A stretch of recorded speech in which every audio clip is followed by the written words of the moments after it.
Safety group. We serve law enforcement, public safety, forensic science, and any related fields. I'm going to talk a little bit about my equipment and some of the output that we can create with that equipment. I have here with me today and through the week here at the National Sheriff's Association Conference my PS40. This is one of our scan stations.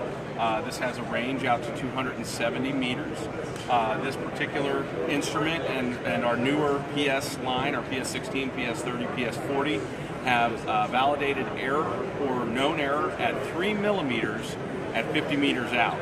And then that's also at 6 millimeters at 100 meters out. So a very, very accurate instrument with known error. It's very important within the law enforcement realm, within public safety realm and forensics, that we have that known error.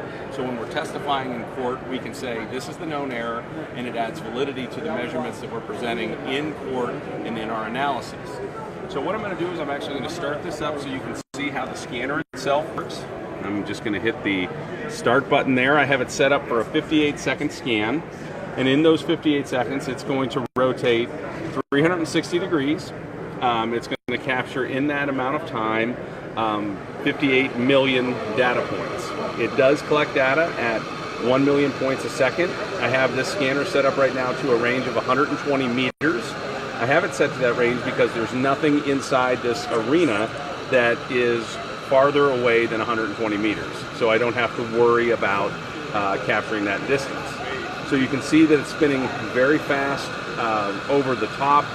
It's going very quickly, gathering those the million measurements a second, and then it's slowly rotating on the horizontal axis so that it gets everything 360 degrees in the horizontal plane. It captures 270 degrees over the top, 360 degrees around, and there is such a wide variety of output that we can create with this data. One form of that output is going to be 2D data. This is a floor plan that was created from the 3D data that was captured with the laser scanner, and it was converted into a 2D bird's eye view, plan view diagram of a crime scene. 2D printed view is something that prosecutors often prefer because it's very similar to what they've been using for years and years in the courtroom, and this is an exhibit can travel back into the jury room for deliberations. We can also create 3D perspective view, and this is the Liberty Memorial in Kansas City, Missouri, and we can create the 3D perspective view so you can actually see depth and get a 3D orientation to a particular site. What I'm going to do is I'm going to sit down at the computer here and show you some of the data that I've already processed of this particular site where we're hosting the NSA. If I zoom out and go to a top view, you can see that we have the dome that is the outside view of this particular interior structure. We didn't actually go outside to scan it, but when we look at it from above, it looks like we're outside.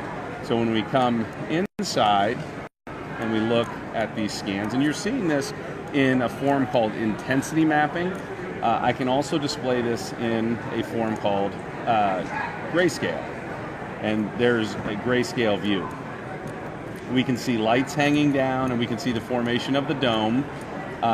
Also, if I go into the station where I captured this booth, I can look at the view with colors from the scanner.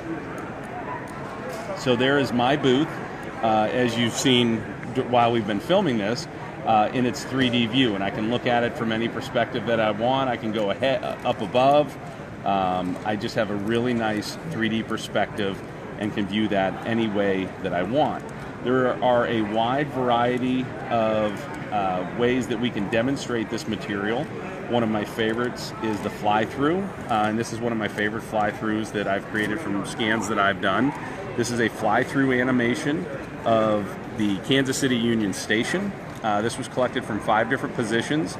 All of the points were stitched together, and this rendering, this animation, is a dynamic view of a static perspective. So we have a lot of options in terms of displaying what we capture with the laser scanner in both animations, still photographs, and just a very versatile range of things that we can use for court preparation, that we can use for presenting to investigators. There are just many, many different things that we can build. This is a critical tool in law enforcement, and Leica in particular. One of the things that makes it so valuable is not only the ability to create really beautiful exhibits such as this, but to create, to have an instrument that has that accuracy at 3 millimeters at 50 meters out, as well as an instrument that is very weather durable. The scanner will scan down to -5 degrees Fahrenheit and up to 122 degrees Fahrenheit. And it will scan in rain, in very windy conditions, in snow. There is an algorithm built into the firmware that allows a lot of the noise that might be captured by that rain or snow to automatically be filtered out. So it's a very powerful instrument, both in the hardware that is collecting those points out to 270 meters, also the firmware, which is helping to eliminate noise, but then also the software, which gives us many, many options for output. So Leica Geosystems, our latest line, the PS16, PS30, and PS40, we have solutions from total stations to GPS to multi-stations to laser scanners. There isn't a geospatial solution that we can't solve. So if you need any information, feel free to